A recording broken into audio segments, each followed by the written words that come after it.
Alors, bonjour tout le monde. Donc on va continuer là où on était la semaine dernière. On avait fait le chapitre 28 de la Genèse et on va commencer le chapitre 29 avec une histoire très connue. Mais juste un petit commentaire avant de survoler une partie du chapitre 29. La semaine dernière, on a vu donc Jacob donc qui dort et qui a une vision avec l'échelle, les anges qui montent, qui descendent, et on avait parlé de cette porte ouverte au ciel. Et puis donc il y avait un parallèle avec. Jésus dit en fait un peu la même chose quand il rencontre Nathanaël et qu'il a vu sous le figuier. Mais juste un petit commentaire supplémentaire. Le lieu qu'a nommé Jacob, là où il a eu cette vision d'échelle, il a appelé ça Bethel, donc la maison de Dieu. Donc il a changé le nom le lieu avait déjà un nom qui était séparation ou amandier. Et juste je me disais que c'est intéressant de considérer ce titre, ce nom de ville, maison de Dieu, parce que d'abord dans la suite de l'histoire, il va régulièrement y retourner. Et qu'est-ce que ça peut représenter pour nous, la maison de Dieu? Ça peut représenter plein de choses, mais en tout cas, pour lui, ça représente, on va dire, une expérience initiale avec Dieu, à laquelle il revient. Donc nous, ça peut être effectivement notre conversion, mais ça peut être d'autres choses, peut-être moment particulier où on a vécu quelque chose avec Dieu, où on a été touché particulièrement par Dieu, je sais pas. Et en tout cas, cette idée, c'est de savoir qu'il faut y revenir. On a besoin d'y revenir, en tout cas. Alors ça, même, je dirais même tout bêtement, je veux dire, la maison de Dieu, ça peut être notre Bible. Ça peut être l'Église, ça peut être, je sais pas, une habitude de vie spirituelle, voilà. Et on y revient, peut-être que des fois on s'est éloigné, on y revient, et voilà, on revient à la maison de Dieu, et je me fais cette réflexion, c'est quoi, en fait, la maison de Dieu, c'est idiot d'appeler un endroit la maison de Dieu. Pourquoi c'est idiot? Parce que elle est où la maison de Dieu? Quelque part. Voilà, elle est partout, elle est nulle part, elle est... Voilà, donc effectivement la maison de Dieu, comme le chant dont tu as fait référence la semaine dernière avec les femmes, oui, mon cœur est ta maison, oui, ça c'est une option intéressante. Mais en tout cas, la chose à laquelle je pensais, c'est que qu'est-ce que ça représente une maison? Une maison, ça représente... alors, c'est peut-être pas l'idée qu'on a d'a priori de suite, parce que nous avons tous une maison. Enfin, j'espère, en tout cas. Nous, on va dire, voilà, c'est quoi ma maison? Enfin, c'est là où j'habite, c'est là où j'ai mes affaires, c'est là où je vis avec les gens qui me sont proches. Ouais, mais au-delà de ça, quelque part, notre maison, c'est un peu comme un abri, un refuge par rapport au monde extérieur. C'est là où je suis chez moi et où les règles sont peut-être différentes qu'ailleurs, en fait. Et donc la maison de Dieu, c'est peut-être un peu ça aussi. C'est l'endroit où c'est pas pareil qu'ailleurs. C'est la maison, peut-être, c'est peut-être le lieu, le domaine, je sais pas où. Ce sont les règles de Dieu qui prévalent. C'est la présence de Dieu qui prévaut, etc., etc. Et donc si je dis que mon cœur est la maison de Dieu, est-ce que les règles de Dieu prévalent? Est-ce que c'est réellement sa maison ou est-ce que c'est juste un titre à l'entrée de la maison? Ici, maison de Dieu. Et puis en fait, ça peut être une coquille vide, quoi. En tout cas, j'avais cette réflexion-là, et vous allez voir que, un petit peu en extension, dans la partie du chapitre qu'on va lire, on va voir que, peut-être de manière concrète, devant les situations de la vie, peut-être qu'on va dire, mon cœur c'est ta maison, et puis devant telle situation, ça m'arrange pas trop, donc on va rebaptiser ça autrement, ou en tout cas on va faire autrement. Parce que l'histoire qu'on va lire ici, elle est très connue, mais je dirais que dans les faits, on connaît tout, et en même temps, ça nous concerne pas. Je veux dire, là, l'histoire, ça va être Jacob qui veut se marier avec Rachel, il va se retrouver avec Léa, puis finalement il va se retrouver avec deux. Bref, il va travailler pour son beau-frère, etc. Mais son oncle, pardon. Mais je veux dire, personne n'est dans cette situation-là. on ne l'a pas été, on ne l'est pas et on ne le sera pas. Donc, en quoi ça nous concerne? Et c'est là où ça serait intéressant d'avoir un petit peu une réflexion sur ce passage, mais au-delà des faits. Les faits nous indiquent une attitude, nous indiquent, voilà, et du coup, moi, je suis où par rapport à ça? Donc, on va commencer à lire gentiment déjà le début, assez rapidement, parce que la première partie, on va pas dire grand-chose, voilà. Donc, au chapitre 29, verset 1, Jacob se mit en marche et il s'en alla au pays des fils de l'Orient. Il regarda et voici, il y avait un puits dans les champs, et voici, il y avait à côté 3 troupeaux de brebis qui se reposaient, car c'était à ce puits qu'on abreuvait les troupeaux. Et la pierre sur l'ouverture du puits était grande. Tous les troupeaux se rassemblaient là. On roulait la pierre de dessous l'ouverture du puits. On abreuvait les troupeaux. Et l'on remettait la pierre à sa place sur l'ouverture du puits. Donc évidemment, il y a la chaleur dans ces pays-là. Ou même ça serait pareil quelque part chez nous ici, l'été. Vous avez un puits, il y a une grosse pierre dessus. On va pas l'ouvrir et la fermer 50 000 fois. On va l'ouvrir, on va d'abord rassembler les troupeaux, on va faire boire tous les troupeaux et on referme et on va garder le maximum d'eau. Verset 4, Jacob dit aux bergers, « Mes frères, d'où êtes-vous » Ils répondirent, « Nous sommes de Charan. » Il leur dit, « Connaissez-vous Laban, fils de Nachor » Ils répondirent, « Nous le connaissons. » Il leur dit, « Est-il en bonne santé » Ils répondirent, « Il est en bonne santé. » Et voici Rachel, sa fille, qui vient avec le troupeau. Il dit, voici, il est encore grand jour et il n'est pas temps de rassembler les troupeaux, abreuver les brebis, puis allez et faites les paître. Ils répondirent, nous ne le pouvons pas, jusqu'à ce que tous les troupeaux soient rassemblés. C'est alors qu'on roule la pierre du dessus de l'ouverture du puits et qu'on abreuve les brebis.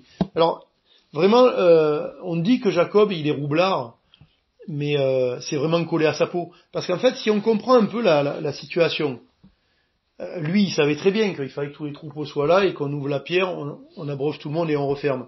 Mais en fait, qu'est-ce qu'il est dit dans la chronologie de ce qu'on vient de lire? Rachel était en train d'arriver. Et en fait, dès ce moment-là, le gars, il a déjà compris que Rachel, ça l'intéressait, quoi. Parce que pourquoi est-ce qu'il voulait que les autres, ils abreuvent leurs troupeaux?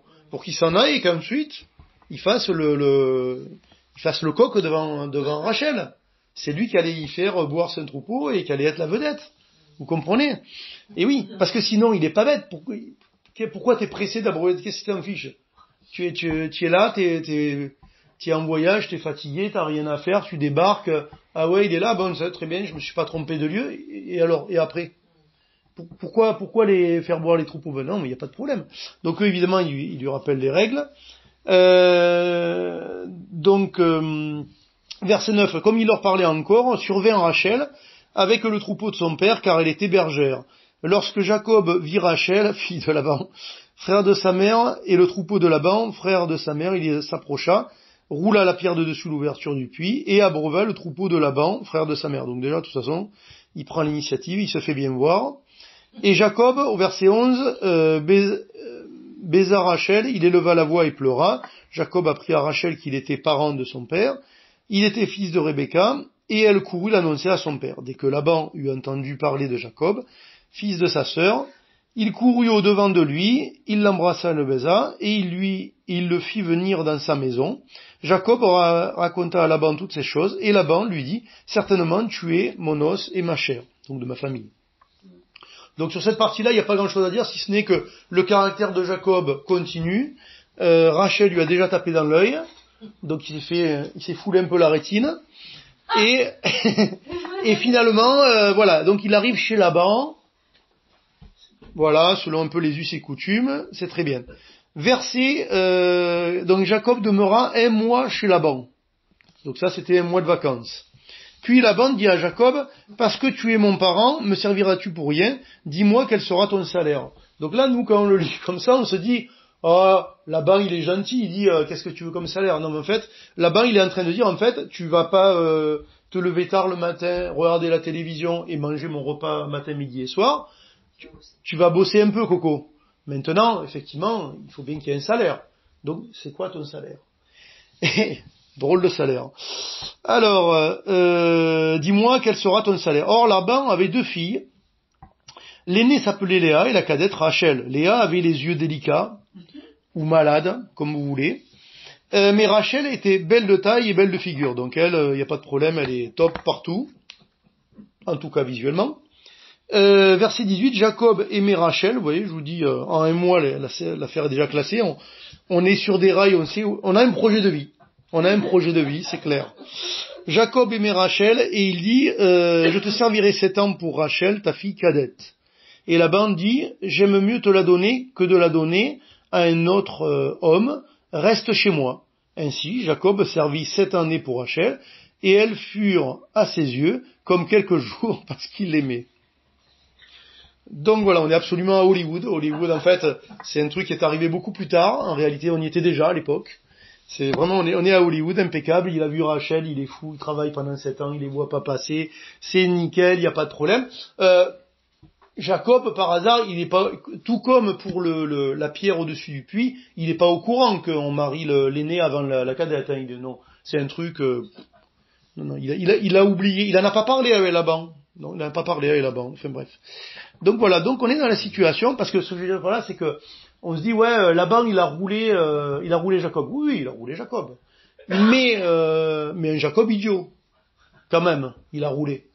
Un Jacob un peu idiot en fait. Mais ça c'est intéressant parce que nous dans notre vie on peut être un peu comme Jacob, vous savez. Il y a des choses que l'on sait, mais on préfère faire un déni et faire comme si on ne les savait pas. Et après être étonné devant Dieu, en fait. Hein, on est ah mais je savais pas, on m'avait pas dit. Non mais si, tu savais. Et notamment, je veux dire, ce qui est écrit dans la Bible, si ça fait quelques années que vous êtes chrétien, que vous lisez votre Bible, ou que vous allez à l'église, il y a des choses que vous savez. Donc je veux dire, dites pas, je sais pas, mais si, tu le sais. Tu le sais, me dis pas, tu sais pas. Moi, quand je me suis converti, j'avais 17 ans, j'étais jamais allé dans une église, sauf pour les enterrements, comme dit mon père. Mais je veux dire, d'abord on était un peu à une autre époque, malgré tout, mais je savais des choses. Quand je me suis converti, sans lire une page de la Bible, il y a des choses que je savais, que c'était pas de Dieu. Et aujourd'hui, mes collègues de travail, des fois, ils savent très bien que tel comportement ou tel truc que tu dis là, Bruno, ça cadre pas avec ce que tu présentes. Donc il y a problème. Enfin, il y a problème. Ils s'en foutent du problème, mais en tout cas, ils disent, en gros, ça fait pas partie de qui tu nous présentes, en fait. Donc, t'as un petit souci, quand même, mais bon, c'est ton problème. Mais en tout cas, voilà. Et donc, du coup, lui, il fait comme s'il savait pas les choses, mais surtout, ce que je trouve très intéressant, c'est que, de la même manière que 2 chapitres avant, avec, comment il s'appelle, Isaac, en fait, les gens ne rentrent pas dans les discussions dans lesquelles ils devraient rentrer. Isaac, quand il veut donner la bénédiction à Ésaü, au lieu de se mettre autour d'une table, il va lui dire va chercher du gibier, je te bénirai. Au lieu de le faire quand il y voit bien, il le fait quand il est presque aveugle, et au lieu de le faire quand il est jeune et qu'il sait ce qu'il fait, il le fait, bon, lui il pense qu'il est vieux, mais en fait il a encore du temps devant lui. Mais là, c'est pareil, mon salaire ça sera Rachel. Mais tu sais très bien qu'on marie pas la cadette avant l'aîné. Donc pourquoi tu poses pas la question à Laban? T'es sûr que tu vas bien me donner la cadette plutôt que l'aîné? Peut-être que Laban il aurait dit ouais c'est vrai on fait pas comme ça, ben écoute si tu veux Rachel, ben écoute je te donne les deux, je te fais un prix, un forfait quoi. Non mais peut-être qu'il lui aurait, non mais sans rigoler, peut-être qu'il lui aurait dit ça. Et du coup comment il s'appelle Jacob, il aurait été devant. Vous savez il y a les contrats que vous signez et que vous lisez pas, et il y a les contrats que vous lisez. Et quand vous les lisez, vous réfléchissez à ce que vous allez signer. Et là, Jacob, c'est un peu ça. C'est comme si, oui, c'est vrai qu'il lui a fait un contrat tordu, machin. Mais en fait, ce truc, c'est que t'as pas voulu lire le contrat. Alors tu savais ce qu'il y avait dedans, donc t'as signé n'importe où. Et tu t'es fait avoir. Vous voyez? Mais vous allez voir là où c'est très intéressant. Donc on va lire quand même vite fait l'histoire, parce qu'on la connaît tous. Donc t'es belle de taille, machin, tout ça. Jacob aimait Rachel, servirait 7 ans, c'est passé comme une lettre à la poste. Et Laban dit, j'aime mieux te la donner, on continue, on n'y est pas encore. Alors, quelques jours, ok.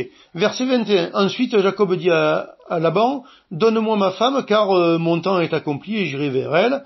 Laban réunit tous les gens du lieu, il fit un festin, le soir il prit Léa, sa fille, et l'amena vers Jacob qui s'approcha d'elle. Donc évidemment, c'est le soir, on n'y voit pas bien, dans la tradition, ils sont habillés, voilés, machin, on ne sait pas qui c'est, bref. Il y a pas l'électricité, il n'y a pas la lumière, enfin bref, etc. Bref, voilà. Donc en tout cas, la possibilité d'erreur est plus flagrante peut-être que de nos jours. Ne cherchons pas, il n'y a pas de problème. Donc voilà. Donc il abandonna pour servante à Léa, sa fille, Zilpa, sa servante. Le lendemain matin, voilà que c'était Léa. Ben oui, c'était Léa. Alors Jacob dit à Laban, qu'est-ce que tu m'as fait? N'est-ce pas pour Rachel que j'ai servi chez toi? Pourquoi m'as-tu trompé? Laban dit, ce n'est point la coutume dans ce lieu de donner la cadette avant l'aînée. Achève la semaine avec celle-ci, et nous te donnerons aussi l'autre pour le service que tu feras encore chez moi pendant 7 nouvelles années. Alors, ce qui se passe, c'est qu'il n'a pas Rachel au bout de 7 ans. C'est-à-dire que là, il va passer une semaine de noces à consommer ce qu'il a consommé avec Léa, et ensuite, il se retrouve avec 2 femmes au lieu d'une. Le gars, en une semaine, il a dû passer d'une femme à 2, il est passé de j'ai fini de travailler mes 7 ans, mais j'en ai encore 7 à faire. Et voilà, écoutez, c'est comme ça, il y a des surprises dans la vie. Donc Jacob on continue. Jacob fit ainsi, et il acheva la semaine avec Léa, puis Laban lui donna pour femme Rachel, sa fille, et Laban donna pour servante à Rachel, sa fille, Bilhal, sa servante. Jacob alla aussi vers Rachel, évidemment, qu'il aimait plus que Léa, et il servit encore chez Laban pendant 7 nouvelles années. Et on va s'arrêter là. Et il y a des choses qui sont intéressantes, outre l'histoire en elle-même. On peut se poser pas mal de questions en fait par rapport à cette situation-là. Déjà, on peut se poser comme question pourquoi. Donc ça, on l'a déjà dit. Pourquoi est-ce que Jacob il n'a pas discuté avec Laban avant du contour du contrat plutôt que de dire voilà moi je veux Rachel. L'autre il dit oui, ouais super, il a dit oui c'est bon, ça va se passer comme ça. Et puis finalement 7 ans après, Tintin il s'est fait avoir. Hein. Mais là où ça devient beaucoup plus embêtant de manière très concrète pour nous, c'est qu'on peut se poser une autre question. Qu'est-ce que Jacob aurait dû faire quand il s'est retrouvé, quand il a réalisé le matin que c'était Léa? Est-ce qu'il y a une manière de le voir, c'est de se dire, pauvre victime, il s'est fait avoir, écoute, voilà, on lui propose d'avoir Rachel pour 7 ans de plus, il prend Rachel, et puis voilà, il fait 7 ans de plus et tout, voilà, c'est comme ça, on n'a pas toujours ce qu'on veut dans la vie, bon. Ou alors on le prend pas vraiment comme une victime, et nous c'est pareil dans nos vies. Ce que je veux dire par là, c'est que il arrive des choses dans la vie que nous n'avions pas prévues, qui ne nous conviennent pas, et on aurait vraiment voulu autre chose. Et quand elles arrivent, la question c'est, est-ce que je suis la victime? Est-ce que Dieu s'est trompé? Est-ce qu'il y a eu une erreur quelque part? Est-ce que je dois me débrouiller pour améliorer la situation? Parce que là, c'est ce qu'il fait. Il se débrouille pour améliorer la situation. C'est en fait, il veut Rachel et il va l'avoir, Rachel. Il va l'avoir. Mais nous, est-ce qu'on veut absolument ce qu'on veut quand Dieu permet que il se passe les choses un peu autrement? Parce que ce que je veux dire par là, c'est que prenons les choses d'un autre bout. Là, il va se retrouver polygame. Parce qu'on rigole, Rachel, Léa, machin, mais en fait, il va se retrouver polygame. Il va même se retrouver avec 4 femmes, en fait, à un moment donné. Mais bon, ça encore, c'est autre chose. Il va avoir des enfants de tout le monde. Ça va faire des problèmes, etc. Il va être polygame. Mais ses parents, ils étaient polygames. Isaac, avec Rebecca, ils étaient polygames. Abraham, avec Sarah, ils étaient polygames. Au commencement, Adam et Ève, ils étaient polygames. Ce que je veux dire par là, c'est que, comme je l'ai dit tout à l'heure, il y a des choses, on les sait, mais on fait un déni. Là, c'est pareil. Évidemment, vous n'avez pas trouvé des versets qui vont dire, il y avait un truc écrit de Dieu qui dit qu'il fallait être monogame ou je sais pas quoi, mais l'évidence est que cette famille qui était dirigée dans le plan de Dieu pour une destinée, ils étaient monogames. Dans un monde où les gens n'étaient pas forcément monogames. Puisque là, ça ne lui pose aucun problème de donner 2 femmes, et même, il met même des servantes avec lesquelles il va coucher à un moment donné. Donc je veux dire, lui, ce qu'il savait, c'était que, normalement, c'était un homme et une femme. Sauf qu'à un moment donné, il se retrouve dans une situation où c'est pas celle qu'il veut. Il n'a pas 50 solutions. Hein. Soit il devient polygame, c'est ce qu'il a fait. Soit il se dit, c'est la volonté de Dieu. Une autre question qu'on peut se poser, est-ce que Dieu utilise le péché? Parce que Laban l'a trompé. Alors, si c'est la volonté de Dieu qu'il se marie avec Léa, Dieu a utilisé le péché de Laban. Et ça nous pose un problème. Et ouais. Et dans notre vie, c'est pareil. Des fois, on se retrouve dans une situation qu'on ne voulait pas à cause du péché des autres. est-ce que Dieu utilise ça? Ou est-ce que, du coup, ça me dédouane?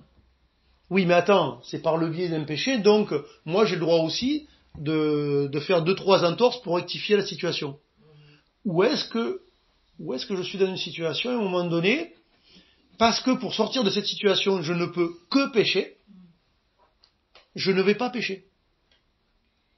Et donc je vais assumer la situation que je n'ai pas voulu, qui ne m'arrange pas, que je voulais pas, mais qui est là. Et ça, par contre, c'est beaucoup plus pratique pour notre vie. Une autre chose qu'on peut dire, c'est que depuis le début, Jacob, il a un regard qui est, en tout cas, il a un tempérament qui est celui qui est, on l'a dit tout à l'heure, mais il a un regard sur les choses. Alors, il a un désir spirituel, on l'a vu dans les chapitres précédents, parce qu'il recherche quand même Dieu, la bénédiction, etc., etc. Mais là, pour le coup, il a un regard qui est quand même très naturel. Son regard naturel, c'est que moi je veux Rachel, et Rachel, je vais l'avoir. Je vais me débrouiller d'une manière ou d'une autre, je vais l'avoir Rachel. Et nous c'est pareil, est-ce que on est avec un regard naturel et moi je veux arriver à ça et voilà, et je vais l'avoir, et s'il faut des détours, on va faire des détours, et si c'est le péché, Dieu me pardonnera. Le projet était bon au départ, donc Dieu il va m'excuser. J'en sais rien. Je vous laisse avec Dieu avec ça, mais en tout cas, voilà, on sait ce qui est écrit dans la Bible sur plein de sujets. Donc voilà. Alors après, et je dis ça d'autant plus, pourquoi? Je l'ai déjà dit dans l'étude biblique précédente, mais en fait, on sait que, que Jacob, c'est vraiment le croyant qui est le type de la correction. Correction, pas dans le sens qu'il est correct, dans le sens qu'il est corrigé. C'est-à-dire que quand vient plus la fin de sa vie, quand il va y avoir les problèmes, il va croire perdre Joseph, puis il va le retrouver, puis il est en Égypte et c'est la fin de sa vie et tout, on s'aperçoit qu'il a compris des choses. Quand Rachel va mourir, on s'aperçoit qu'il a compris des choses. Pourquoi? Parce que Rachel, il va pas l'enterrer dans le sépulcre où Abraham et Sarah sont enterrés, où Isaac et Rebecca sont enterrés. Par contre, Léa, c'est là qu'elle va être enterrée, avec lui. Et c'est là qu'il va demander qu'on ramène ses os, dans la caverne de Macpéla. Ça veut dire que quand Rachel meurt, il a compris que c'était pas elle le plan de Dieu. Quand, on le verra dans les chapitres plus loin, mais quand à un moment donné ils vont partir de chez Laban, et que Laban va envoyer des troupes derrière lui, et il va dire: pourquoi vous avez volé les statuettes de mon maître? C'est qui avait les idoles sous ses fesses? C'est Rachel qui a dit qu'elle avait ses règles. Je peux pas bouger, j'ai mes règles. Et ouais, mais sous le truc, il y avait quoi sous le chameau? Il y avait les statuettes, les idoles. Pas spirituelles, Rachel. Pas spirituelles. Et lui, au fur et à mesure, il comprend les choses. C'est comme, il a roulé son frère, il est le cadet, mais il veut le droit d'aînesse, il veut la bénédiction. Quand il a les fils de Joseph devant lui à la fin de sa vie, même s'il y voit pas bien, comme son père X en est avant, il sait sur la tête de qui il met la main. Et quand Joseph il dit: mais père, c'est pas là, c'est l'autre. Non, laisse faire. Je me trompe pas. Dieu était capable de me donner la bénédiction, le droit d'aînesse et tout ce qu'il fallait, si c'était son plan. Et donc du coup là, il y a un autre moyen d'avoir Rachel, sans rien faire. Tu te maries avec Léa, puis un jour Léa elle meurt. Non mais, tu fais rien, c'est la vie, je veux dire. Accident de chameau. Accident bête, il a fait un croche-patte au chameau, le chameau est tombé, et Rachel et Léa elle est écrasée. Je suis veuve, je peux me remarier, aucun problème. La volonté de Dieu, on va se marier avec Rachel, ok. Vous voyez ce que je veux dire? Non mais moi, j'extrapole Germain, mais oui, ça, il n'y avait pas de problème. Mais ça veut dire que tu attends. Et la vision naturelle, elle attend pas. Et la vision naturelle, et quand je dis la vision naturelle, vous savez c'est quoi? C'est nous dans notre chair, et c'est notre première réaction, toujours. Notre première réaction, c'est toujours pareil que Jacob. Mais allons plus loin. Parce que sinon, on va avoir des soucis comme lui. Allons plus loin. La première réaction, c'est on résout des problèmes de suite, et on ne veut pas souffrir. On veut pas souffrir. Et marcher par la foi, c'est quoi? C'est déjà savoir ce que dit la doctrine de Dieu, et du coup, prendre des décisions et fonctionner, même si ça coûte, selon la doctrine de Dieu. Donc lui, il savait qu'il n'aurait pas dû être polygame. C'était Léa, écoute, c'était Léa. Et puis on verra ce que fera Dieu, ou ne fera pas. On ne sait pas. On ne sait pas. Mais voilà. Et du coup, nous, dans nos vies, c'est pareil. Vous savez, la vie, il y a des événements, il y a des gens qui font des choses, nous, on fait des choses, on fait des bons choix, des mauvais choix, et globalement, il se passe pas mal de choses durant notre vie qui ne nous conviennent pas. Qui ne nous conviennent pas. Des fois, il y a même des choses que nous avons choisies, au bout d'un moment, ça ne nous convient pas. Et je vais même aller plus loin, nous changeons avec les années. Et du coup, ce qui était de mon goût à un moment donné, je parle pas juste une question d'homme, de femme, de mariage, je veux dire dans n'importe quel domaine, je veux dire un travail, des relations, l'église, un ministère, enfin ce que vous voulez, quoi, peu importe. Voilà. Nous aussi on change. Et du coup, la question c'est qu'est-ce que je dois faire devant ces situations, devant peut-être ce que les autres me font aussi des fois, ou peut-être les choses que j'aurais pas dû faire, peut-être c'est moi qui fais du mal. Qu'est-ce que je fais avec ça? Est-ce que je cherche des solutions immédiates pour s'en sortir, pour sauver l'honneur, on va dire, pour éviter la souffrance immédiate? Ou alors, par la foi, je crois que ce qui est écrit, et que Dieu sera fidèle, et peut-être qu'il sera fidèle avec moi qui pleure pendant un temps. Mais on est là, je crois que c'est de Dieu, et donc on va continuer. C'est pas le chemin que j'aurais voulu, c'est pas le chemin pour lequel j'ai prié peut-être, c'est peut-être pas ça. Mais après, vous savez, Dieu peut aussi changer des choses. Chez moi, chez les autres, dans les circonstances, etc. Sauf on présume de rien. Donc on ne sait pas. Mais la foi, c'est d'attendre, de voir ce que Dieu va faire. Je veux dire, vous savez, s'attendre à Dieu, c'est aussi attendre Dieu. Mais nous, on n'aime pas attendre. Surtout à notre époque. On n'aime pas attendre. On est très impatient parce que, oui, la chair est impatiente. Parce que là, par exemple, dans cette situation-là, et nous, ça nous arrive même dans d'autres domaines, peu importe, là, la chair, elle est attisée par les sens. Le gars, il est chaud pour Rachel, donc du coup, même après 7 ans, il est encore chaud. Même après qu'il voit qu'il est tombé sur là, oh. Non, moi, m'intéresse bien Rachel quand même. Hein. Et ouais, mais est-ce que tu te poses la question de... Tu sais, c'est comme à pas mal d'endroits, notamment dans l'Ancien Testament, notamment par rapport à des batailles, par exemple, on voit les chefs militaires, des fois ils ont invoqué Dieu, et des fois ils l'ont pas invoqué. Quand ils l'ont invoqué, c'est quoi? C'est qu'ils ont demandé à Dieu. Est-ce qu'on va gagner? Est-ce qu'il faut y aller? Ou des fois, est-ce qu'il faut y aller? Des fois, je sais plus, dans le livre des Samuel, des fois il y a eu des situations. Je vous prends un exemple. Quand vous avez David qui est roi, qui revient à Tsiglag, et tout le monde les femmes, les enfants, tout le monde a été enlevé. Il fait son enquête, il sait qui est-ce qui a enlevé et dans quelle direction ils sont allés. Ces hommes d'armes qui sont avec lui, ils sont dans un tel état qu'ils sont à 2 doigts de le lapider.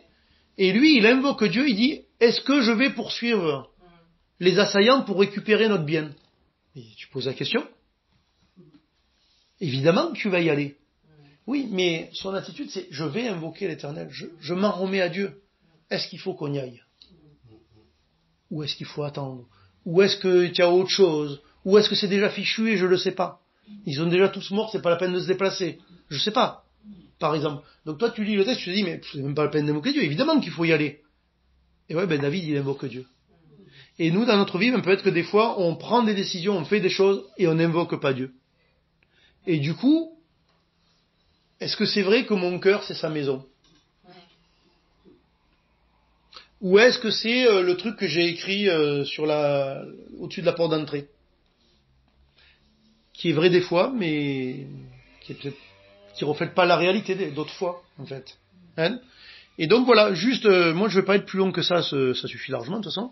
Mais ouais, regardez un peu avec cette histoire qu'on connaît tous, finalement les points faibles là, dans la situation de Jacob, et nous face à nos situations qui nous conviennent pas toujours.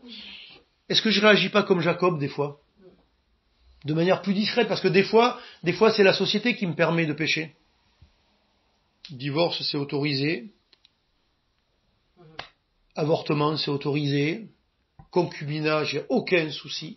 On vous met même un cadre légal si vous voulez là-dedans. Pas de problème. Pas de problème. Oui, mais est-ce que tu invoques Dieu? Qu'est-ce qu'il en dit Dieu? Ben souvent on le sait déjà un peu. Voyez. Donc voilà, juste voir parce que on a tous et on aura tous et on a déjà eu et ouais des situations. J'aurais bien aimé ne pas vivre cette situation-là.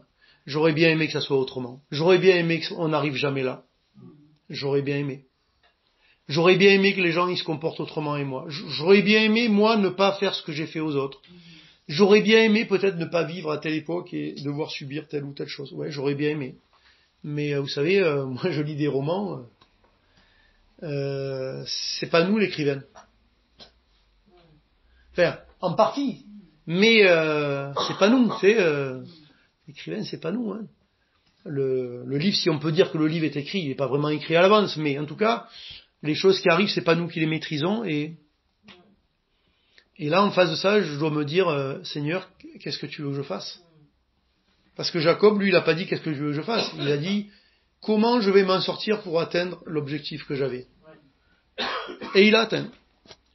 Voilà, on en reste avec ça. Amen.